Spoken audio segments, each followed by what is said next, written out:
இந்தியாவினுடைய ஜனாதிபதியாக பிரணாப் முகர்ஜி அவர்கள் இருந்த காலகட்டத்தில் அவரை சந்திக்கிறதுக்கு ஆர்எஸ்எஸ்னுடைய இன்றைய தலைவராக இருக்கக்கூடிய மோகன் பாகவத் செல்கிறார்.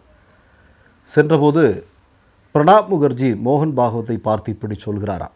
என்ன அப்படின்னா, நீங்கள் ஆர்எஸ்எஸ் நடத்தி கொண்டிருக்கக்கூடிய கர்வாப்சினா தாய் மதம் திரும்புதல், அதாவது இந்து மதத்திலிருந்து வெளியேறிய மக்களை மீண்டும் அந்த மதத்திற்கே கொண்டு சேர்க்கக்கூடிய நிகழ்வு.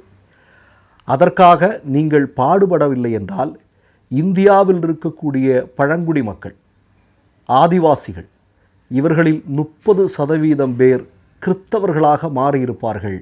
கிறித்தவர்களாக மாறியிருப்பது என்பதல்ல, கூடுதலாக அவர்கள் தேச விரோதிகளாக, தேசத்திற்கு எதிரானவர்களாக அவர்கள் மாறியிருப்பார்கள்.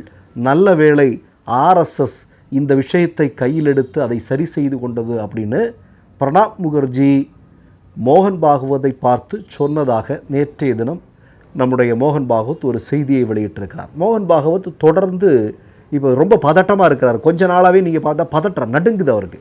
மேலெல்லாம் சரியாக தான் இருக்குது, பேஸ்மெண்ட் ரொம்ப அந்த வடிவேல் மாதிரி கிட்டு கிட்டு கிட்டு கிட்டு கிட்டுன்னு நடுக்கிட்டு இருக்கு. ஏன் இந்த மாதிரிலாம் பெதர்ட்டிட்டு இருக்கிறார் அப்படிங்கிறது நமக்கு தெரியல. இப்போ இது தொடர்பாக இன்றைக்கு இந்தியாவினுடைய கிறிஸ்தவ திருச்சபையினுடைய தலைவர்கள் சொல்லியிருக்கிறார்கள்.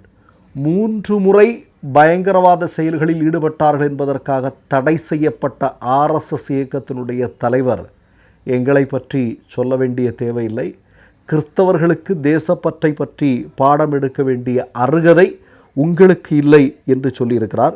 கூடுதலாக நம்முடைய ஒரே ஒரு கேள்வி என்ன அப்படின்னா, மோடியும் பாஜகவும் கோவாவிலையும் கேரளாவிலையும் இன்ன பிற கிறிஸ்தவ மக்கள் அதிகமாக இருக்கக்கூடிய மாநிலங்களில் திடீர் கிறிஸ்தவ பாசம் ஒரு 3-4 வருடங்களாக நடந்து கொண்டிருக்கிறதெல்லாம் இதெல்லாம் வடை சுடுறது தானே அப்படின்னு நமக்கு கேட்க தோன்றுகிறது.